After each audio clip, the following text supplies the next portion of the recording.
Hello, welcome to my third book review. I'll be reviewing this book, Making a Difference. It's by Steve Gilliland. Right there, Steve Gilliland or Gilliland. And it's a book about how to live a good life and make sure you're living up to your potential. And it has a lot of anecdotes about if you're not happy with how your life is, don't just go through life being miserable. You need to make a change in how to make a active attempt to change your life so you're a happier person. The whole message is basically we only get one life to live, and you should live it to your full potential. And it has a lot of little quotes and anecdotes about how you can go about living a more meaningful, fulfilling life. And one of the main ones I liked, this is actually a very similar book to my first review, that Primal Living book. One of my favorite hints was to unplug from your electronic devices, which I'm a firm believer in that. And then it talked about volunteering is really important, and volunteering your time and finding something you're passionate in, and not really pursuing things because of money. That was a common thing. You need to kind of do things because you think they're right, or you know they're right, and then you get satisfaction from that. I will say I only would give this book 3 out of 5 stars. I actually read it. Jackie recommended it to me. She went to a teacher training, and they got this book in a day through like a seminar. And I could see where if you only hit on some of the better advice in here, that you would love this book. Now, I read this whole book cover to cover, and after doing that, I'd only give it 3 out of 5 stars. And that's not because the advice isn't good. The advice in there is good, but I felt like the author, who he's a public speaker.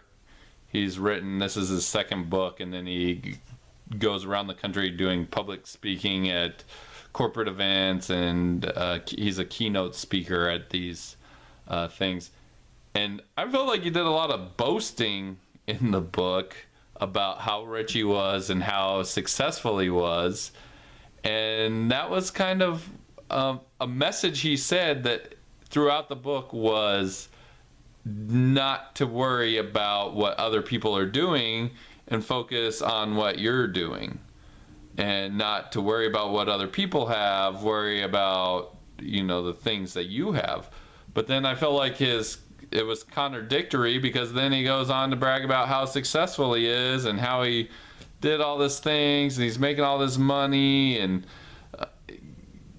so I felt like there was a conflict there about what he was saying and for some of the advice, and then what it actually was. And I want to say almost every section he brought up, every chapter, every few pages, how successful he was, how much money he's making, how he did all this stuff.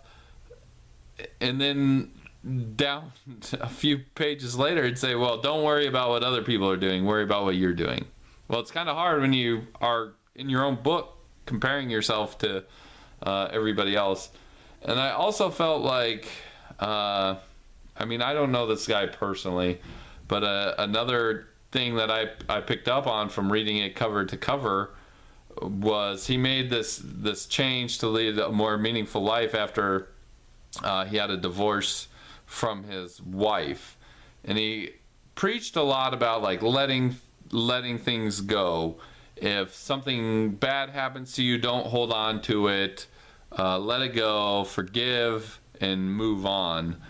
But then throughout the book, it sounded like he was bitter about his divorce, and he brought it up several times, and not always the most like positive light. And not that he was necessarily negative about it, but I mean, I don't think you need to mention your divorce. I mean, he must have mentioned it. This book isn't even 200 pages, and I'd say brought up his divorce at least 20 times.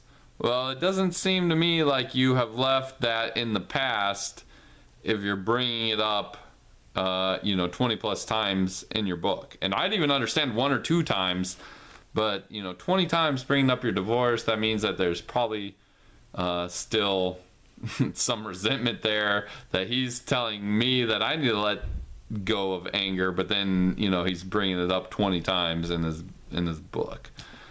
So overall, I thought the advice was good. I thought the book was decent, but I did feel like there was some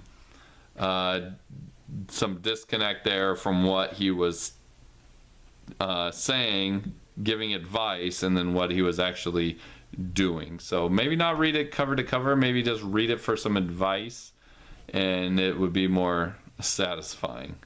So that's about it. 3 out of 5. If you want to learn how to make a difference, change your perspective, pick it up. Bye.